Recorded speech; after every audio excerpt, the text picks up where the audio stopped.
American 3130, go around, turn left in 250, climb maintain 3000. Okay, left heading 350, 3000, American 3130. Blue Sea 347, go around, climb maintain 3000, fly heading 3000, heading go around 3000, Blue Streak 5347. नमस्कार दोस्तों, मैं हूं माया। आइए जानते हैं American airlines का एक पैसेंजर प्लेन 64 लोगों को लेकर वाशिंगटन के रीगन नेशनल एयरपोर्ट की तरफ बढ़ रहा है। एयर ट्रैफिक कंट्रोल यानी एटीसी की ओर से लैंडिंग की क्लियरेंस मिल चुकी है।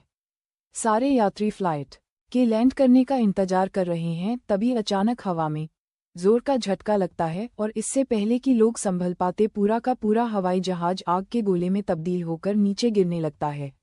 आपने एयर क्रैश की अब तक ना जाने कितनी ही तस्वीरें देखी होंगी, लेकिन हवा में दो एयरक्राफ्ट के टकराने की ऐसी भयानक तस्वीर शायद ही पहले कभी देखी हो।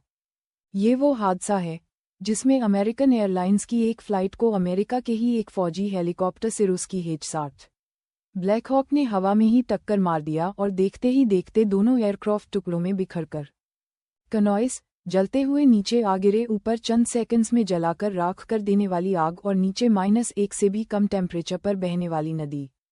प्लेन और हेलीकॉप्टर का मलबा सीधे वाशिंगटन से बहने वाली नदी पोटोमैक में आकर गिरा और जो लोग इस भयानक टक्कर के बाद अब तक चोट और आग की जलन से छटपटा रहे थे, वो जमा देने वाले ठंडे पानी में गिरकर और भी तड़पने लगे। मतलब प्लेन और हेलीकॉप्टर में सवार लोगों को जैसी मौत मिली कनॉइस, या फिर उन्हें जैसे तजुर्बे से गुजरना पड़ा।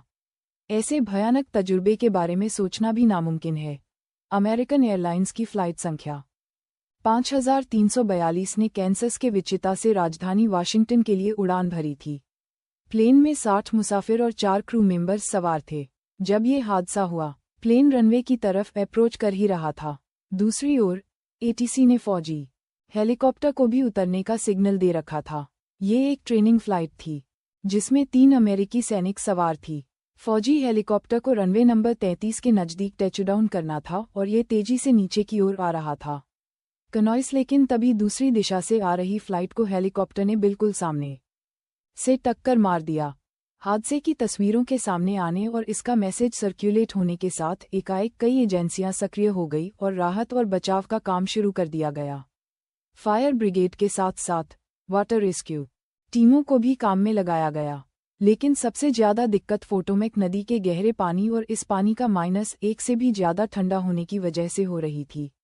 पानी में रेस्क्यू के लिए उतरे दल के गोताखोरों ने कन्फर्म किया कि इस टक्कर के बाद प्लेन बिल्कुल बीच से 2 टुकड़ों में बट गया है और दोनों टुकड़े नदी में ही आ गिरे। जहां प्लेन का मलबा गिरा है वहां नदी की गहराई करीब 7 फीट है, जबकि क्षतिग्रस्त हेलीकॉप्टर पानी में बिल्कुल उल्टा पड़ा है। राहत कर्मियों ने पोटोमैक नदी के पानी से कई लाशें रिकवर कर ली है, लेकिन अभी भी कई मुसाफिर ऐसे हैं जिनकी तलाश जारी है। अब आप रीगन नेशनल एयरपोर्ट पर एयर ट्रैफिक कंट्रोल की वो आखिरी आवाज़ सुनिए जो हादसे के ठीक पहले रिकॉर्ड हुई और जिसमें कनॉइस एटीसी में मौजूद लोग इस हादसे से पहले हेलीकॉप्टर के पायलट को पैसेंजर प्लेन के बारे में चेतावनी दे रहे थे। कंट्रोलर ने हेलीकॉप्टर के पायलट से कहा, PAT 25, do you have the CRJ in site? यानी क्या आपने दूसरी तरफ से आ रहे हवाई जहाज को देख लिया है? लेकिन इससे पहले कि हेलीकॉप्टर के पायलट की तरफ से कोई जवाब मिलता, हेलीकॉप्टर के ही दूसरे पायलट की आवाज़ सुनाई देती है, तवर डिड यू सी दैट कनॉइस? इस कम्युनिकेशन के बाद किसी को संभलने का मौका मिलता, उससे पहले ही हेलीकॉप्टर पैसेंजर प्लेन से टकरा जाता है। इत्तफाक से इस हादसे की तस्वीरें भी एयरपोर्ट के टावर में लगे कैमरे में कैद हो जाती है। केंडी टावर के कैमरे में पहले 2 अलग अलग दिशाओं से आती रोशनी कनॉइस साफ दिखाई देती है और फिर अगले ही पल दोनों रोशनी एक दूसरे के बिल्कुल करीब आ जाती है और फायरवॉल यानी आग के गोले में बदल जाती है। इसी के साथ दोनों फ्लाइट में सवार लोगों के साथ साथ एटीसी में बैठे लोगों की भी चीख निकल जाती है। फौरन बचाव दलों को सूचित किया जाता है। वैसे ये हादसा अपनी जगह है, लेकिन हादसे के बाद रेस्क्यू में पेश आ रही दिक्कतों की कहानी भी कम दर्द भरी नहीं है। असल में प्लेन और हेलीकॉप्टर का मलबा पोटोमैक नदी में गिरा है, जो इन दिनों बेहद ठंडा है।